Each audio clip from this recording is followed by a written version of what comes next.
I know I haven't been around much lately. I've been very busy doing a few things. Work is going to be kicking off soon. Oh, by the way, welcome to the Arden Age Roundhouse. It's not finished. This is in back in Arden Age. This is a replica a friend of mine built back in Arden Age times.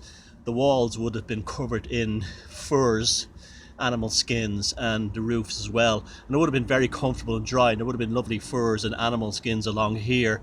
The floor as well would have been covered. There'd be fire burning in the middle, and it'd be very comfortable. It's quite chilly today, and yet even with nothing on it, it's quite comfortable in here. The fire would actually go up through the roof, and this whole thing would be like a centrally heated, well, not a centrally heated, yeah, it would have been central, because it'd be literally central, a centrally heated structure.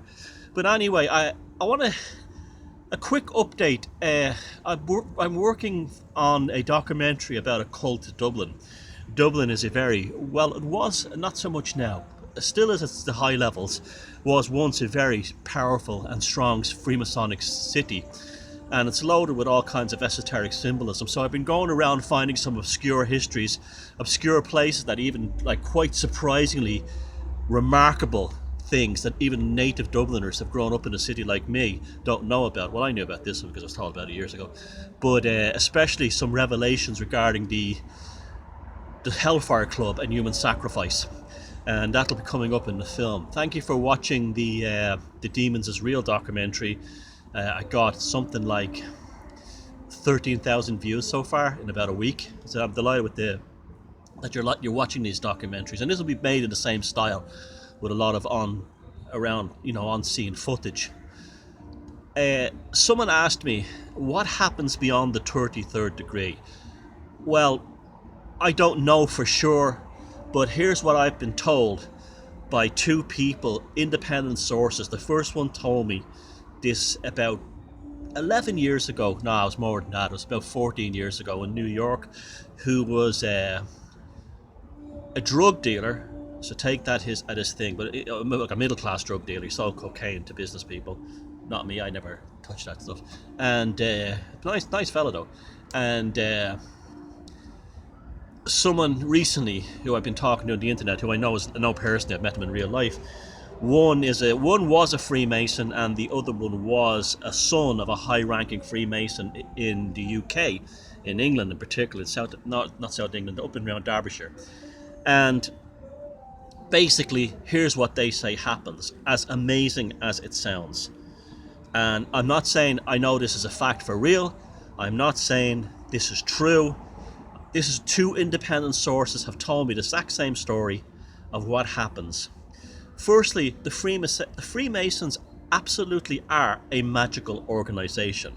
They may call themselves a charity, group, but they're using all the same techniques of a magical society, a magic circle, and using the same rituals, the symbols, the veneration of Lucifer as the deity that brought consciousness to man after his expulsion from heaven. That's all true. That's all held by many occultists and people interested in magic. And it's something I quite like the idea myself, that the idea of Lucifer was what his expulsion from heaven, along with the fallen angels, is what actually gave us free will and consciousness, the idea to self-reflect, create, and think for ourselves outside the Yahweh God.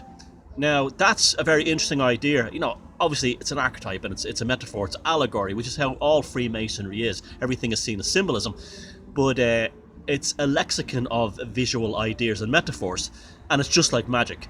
This is okay, except it involves itself in politics and it operates as a secret society, so we don't know who the membership is. Now, this is a very controversial thing that I'm going to tell you. Again, I've no proof of it. I will be accused of making it up. I don't give a fuck. I have nothing to gain. At this stage of my life, I'm not around to please everybody else. What I was told was, and I'm also saying in case something happens to me, you never fucking know with these people. These are, you're dealing with someone who's like, these are killers and stuff like that. If they have to protect their stuff, I mean, this is why they take oaths to murder one another and stuff like that when they move through the degrees. If one of them falls out, one of them, gives the secrets to the profane or the unclean, they're told right there and then they'll be murdered. But here's what I was told. After the 33rd degree, they enter into a godlike state. Now, 99.99% of Masons stop at 33. Beyond 33, a select few are picked by a global council from Masons all over the world, of ones who've shown exceptional ability to move up the degrees, and they're almost like a grand council. And what they do is they're introduced to entities, and how the entities are brought into manifestation is, how they're brought into manifestation is, sorry, you can't come in here, sorry, later. How the entities are brought into manifestation is, they are, little dog down there. How entities are brought into manifestation is they murder children. And that's what I've heard. I don't know how true it is.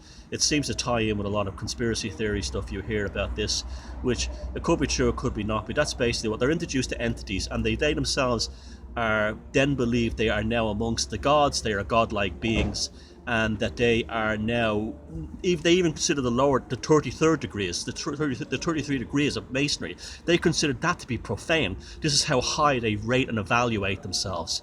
So there you go. That's what I was told. Whether it's true or not, there's a whole discussion place down the bottom if you have any stories about this, but it certainly ties in with a lot of the rumors you hear about missing children